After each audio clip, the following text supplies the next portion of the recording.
There, we have, do we have the microphones there? Okay, great. Can I? Yes, please. Well, hi to all. First of all, I beg your pardon for my English. It's not very good. Sie können auch sonst auch auf Deutsch oder You can speak German or Swiss German if you'd like, because there is interpretation. okay. I don't speak very well, anyway. I don't look like young, but I am young. My look is something others. But I also searched a solution for this problem. From 1 hour, I not yet hear a word about solution for the plastic pollution. 3 months ago, I grounded with other people one new association that has already 2 solutions for the 2 problems of the plastic pollution. One for the macroplastic and one for the microplastic. Are 2 different problems. We have 2 different solutions and machinery for cleaning the waters in the world. So, yes, please, go ahead. The association is born now.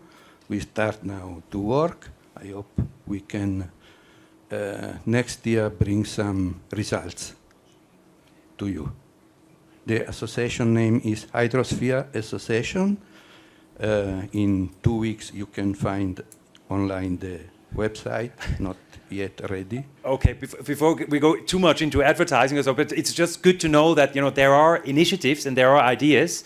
I would suggest also there are people here on the panel, so you can maybe you can bilaterally speak about solutions and possible ways out of the issue as well. We gladly take this on board. Maybe if you find, then we can bilaterally speak about that. Thank you very much. We will be talking about solutions. I can assure you as well. Let me have a young voice there as well. There's a student sitting there with a... Thank you. So this question is mainly directed at Mr. Szaky. Sorry if I said that wrong. No problem.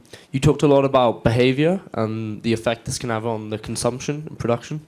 Some experiments you'd ran on interactive methods. Are those used on social media? And if so, what other methods do you see possible for changing this behavior to in turn change the consumption? It's a really good question because especially here in Switzerland, but I think anywhere where all of us live, we're all a privileged audience, the infrastructure more or less is there to give us the choices. That wouldn't be the answer if we were sitting right now in Laos or Cambodia or other areas, but we are here in Switzerland. And so most of it has to do with behavior. Now the other thing that's very important is all of us, I think, are incredibly aware of the issue. I think why there's an audience here. So I don't think it's what we need to do is, we have to be aware, but doing it through negative reinforcement, all the negatives could lead to someone saying, what you said at the very beginning of this whole panel, it is too big of a problem, so I'm just not going to take part. And then I'm frankly going to keep contributing to it. Because if you check out, it's very hard to avoid disposability. It follows us like a wake on a boat. So you have to consciously avoid it. Like what you did in your hotels, that's a conscious decision. That wasn't necessarily the easy one that every hotel can follow. And so the biggest lesson I've learned in behavior change is you don't need necessarily money. You don't have to pay people to change. The incentive to give can be in the form of happiness and feeling purpose. Today we live in a news environment where the news is horrible, no matter where we look, whether it's, at the UK or the US or Brazil, all these examples of negative stories, even this plastic issue in of itself a negative story. It's horrible. There's not good out there. And I think people are good people. Generally we want to feel like we can contribute, and we want to contribute in a positive way. But we want to be given the choice to do that. And framing in social media, a good example is what doesn't work would be like shaming someone. Oh, I saw someone putting the wrong bin, and that does happen on social media versus doing the opposite. Imagine if someone camped out at a recycling bin and started posting everyone who did it right. how cool would that be? And it's that positive. It may not seem as meaningful, but it really multiplies in an absolutely brilliant way. And using that, because we tend to focus on the negative so much, that little smile is actually such a massive motivator. And then to spread that. And I think also, it's what was said earlier on this idea of consumption. We need to make the idea of modest or reasonable living the way that it was a few generations ago cool. Because if you look at TV, what's cool, right? Having 3 houses, private jets, big cars. That's a lot of stuff to deal with, Like we have to also shift what is hip and what is cool. And look pretty cool. Do it yourself, right? And then hopefully, I'm sure your friends will follow. And that's how these movements get created. But do it all through the art of positive. Peter, can I just add to that? Is the personal initiative, is that the main driver, or do you see it more as, I guess the big elephant in the room is also, does this have to be regulated? Does this have to be forced as well? I mean, should it go beyond the kind of personal initiative? Yeah, look, just to answer the gentleman at the back, if he hasn't been listening, if he says no solutions have been mentioned from our talk this morning, I've counted about 50 different solutions. There is no single silver bullet solution to this plastic problem that we've put on the world. There's going to be multiple solutions. And we have to, everybody with good intentions has to work to get there. Individuals, families, communities, cities, regional governments, national governments, regional organizations of nations, and the global organizations. Everybody has a responsibility to sort out this problem. By the way, it's only one of the multitude of problems the ocean has, the plastic one, but it's a big one. Because of our clothing, we have microfibers of plastic which has absolutely inundated the ocean, from the Arctic to the Antarctic. The microfibers, and the animals are eating that, and it's ending up back on our plates. To what the pictures you've seen of the plastic soups that are out there in the great jars. It is a major problem, but it's just one of the many. And responsibility, I get back to that, it goes from the individual to the global organization and everything in between, and there is no simple solution. We've all got to work at this with good intention. Can I just echo this point on the clothing that you mentioned today? There's basically 3 types of clothing. You have your natural clothing, cotton shirts and wool and so on. Those are absolutely fine. But then you have your your plastic clothing, nylons and so on. And then especially most of the clothing today is hybrids, these combinations of organic materials with plastic. If your pants stretch, you have a hybrid. 70% of the clothing in this room, including ours on stage, is plastic. The big issue here is when you wash a garment, microfibers come off, and none of our washing machines have the filters to catch these microfibers. They are effectively the ultimate degraded plastics. It's the same thing plastic packaging will degrade to over many years, and it's monumentally bigger than the disposable plastic issue by far from a microplastic pollution problem. So what's the solution, right? Not just here's the negative, is when you buy a garment, most of the microfibers are knocked off in the first 3 washes, 90%. And then relatively few every wash thereafter.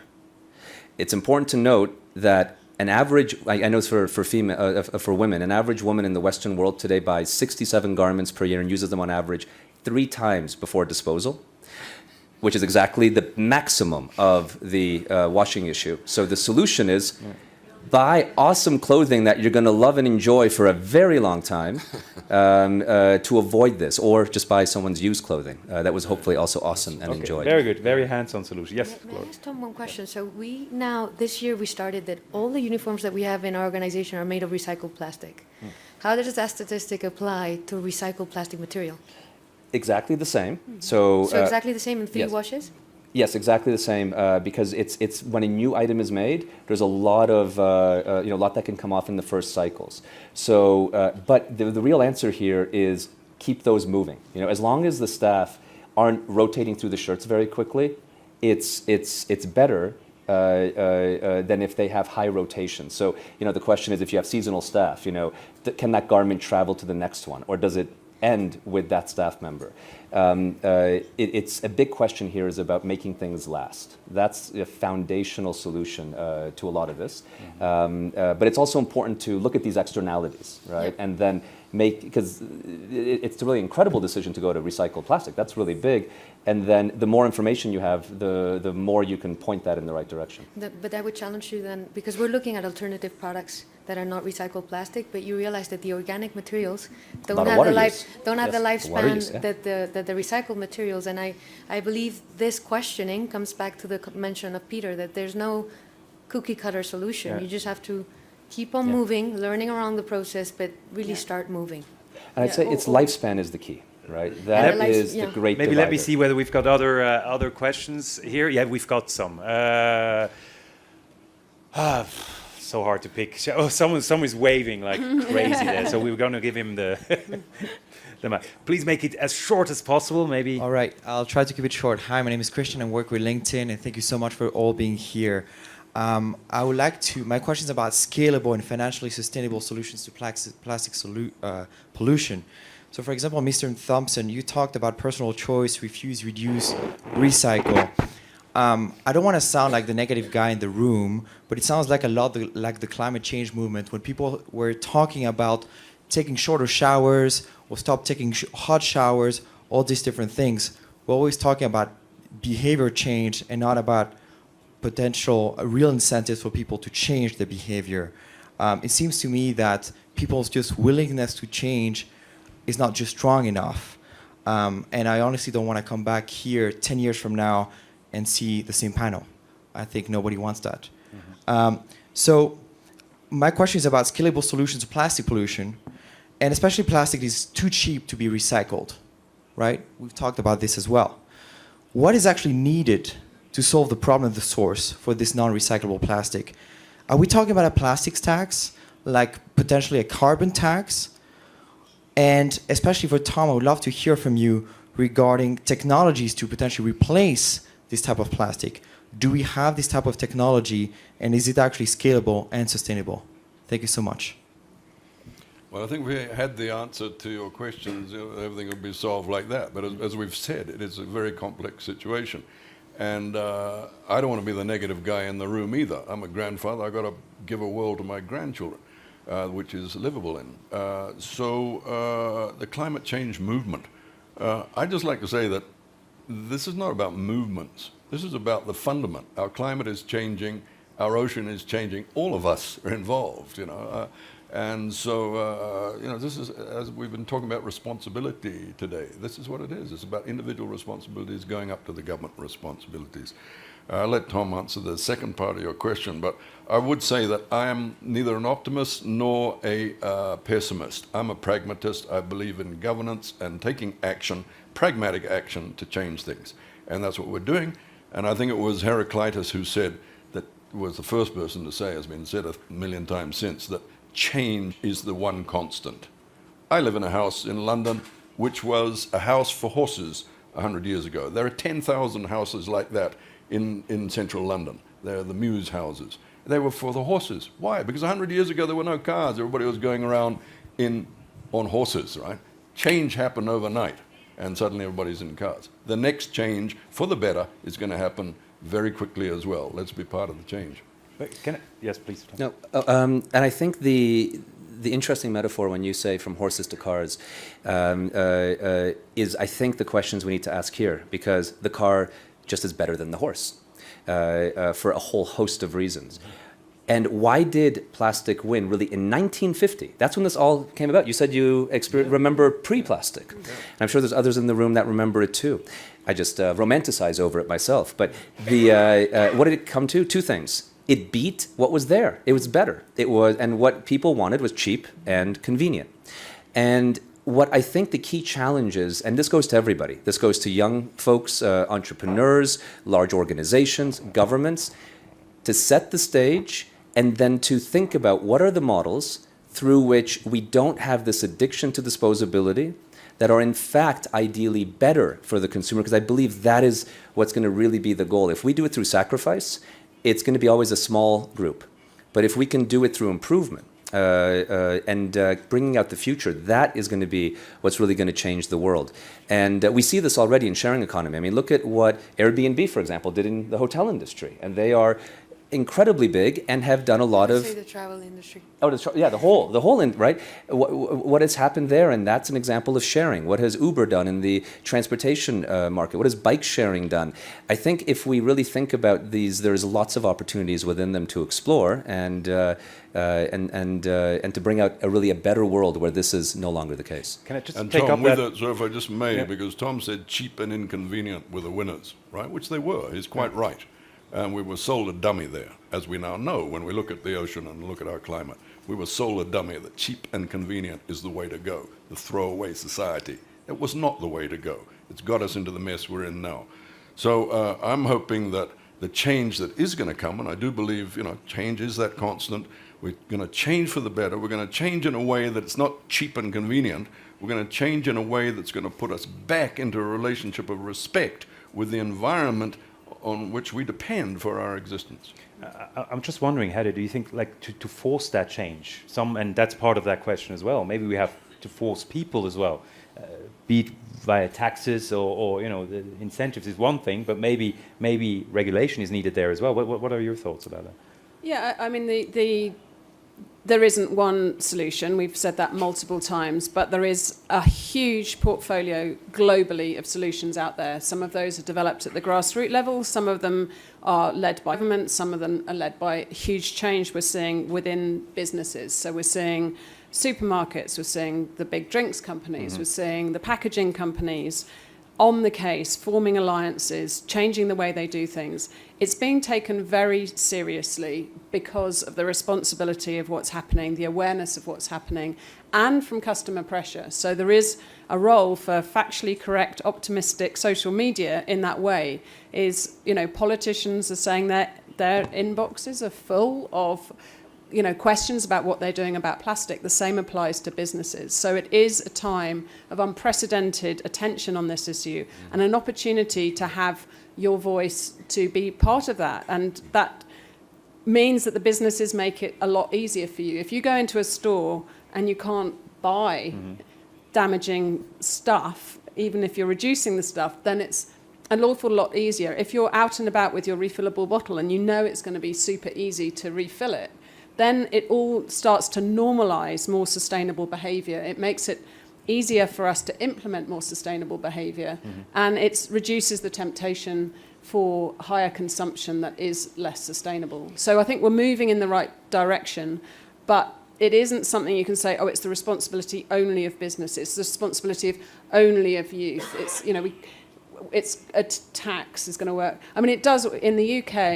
A 5p tax on Per plastic bags right, yeah. reduced plastic bags by 80%. Yes. Measurably, that's a huge response. That's not going to work across all kinds of plastic. But it's got to hurt a bit. It has, and I mean, the economics behind plastic to incentivize oil versus recycling is a very complex economy, but it's certainly not tipped in the balance of recycling. And I think that, not being an economist, but certainly could change in a much more supportive direction to enable the recycling companies like TerraCycle and others to compete fairly and to actually develop more solutions that also can work in developing countries where there's no waste management systems, which is a lot more complex. Okay.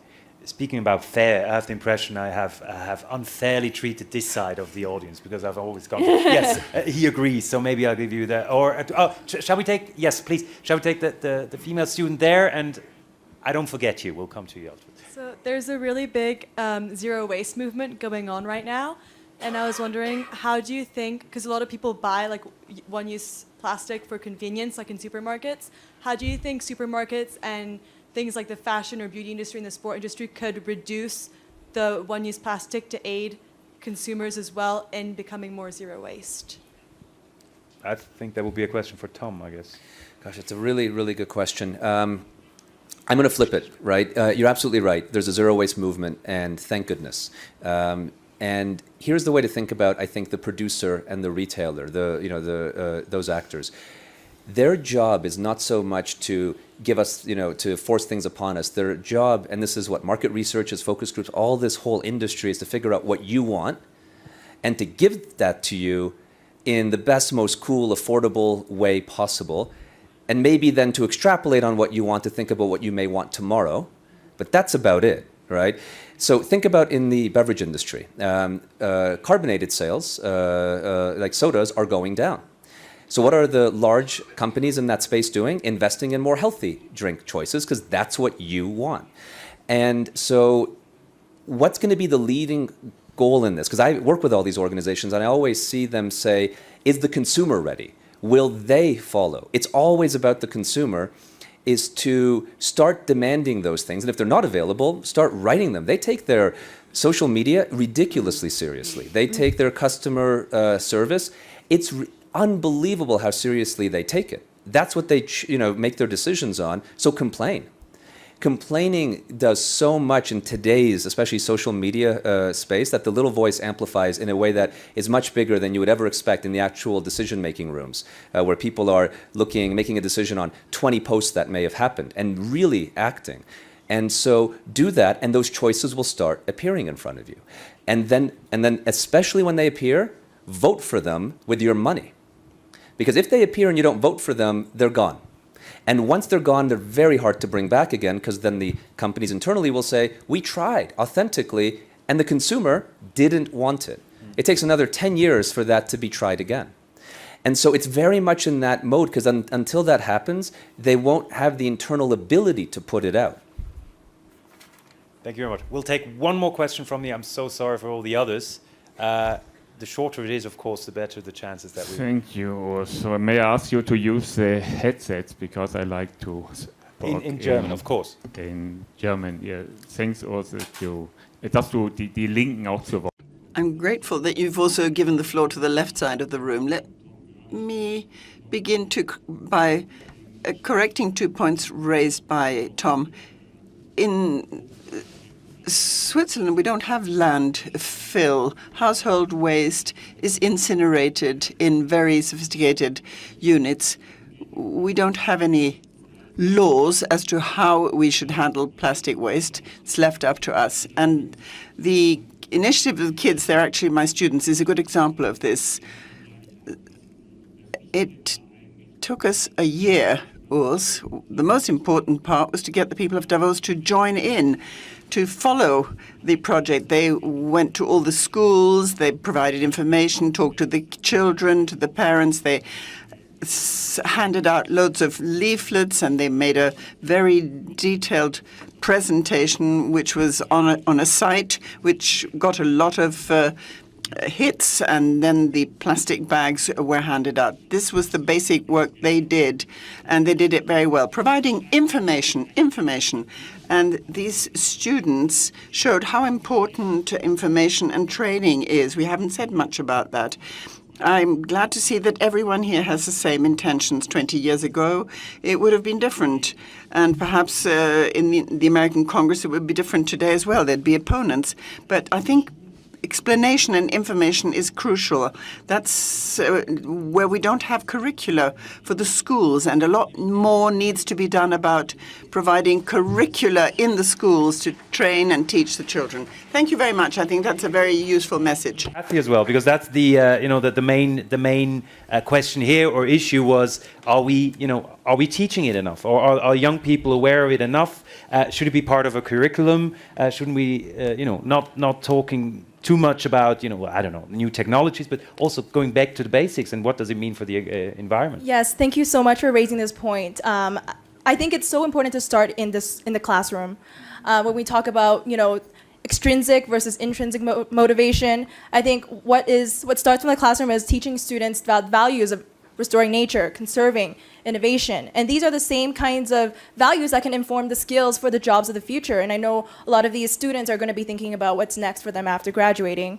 And a key theme of Davos this year is the globalization 4.0 and what skills are needed to kind of prevent the disruption to jobs, or to what are the skills that can be part of the modern economy that you can really take advantage of and be of value to society. And so I think starting with that awareness and capacity building of training students on how to communicate these values to others in their societies, because once these students learn about it in the classroom, they can also teach their parents, for example, back home.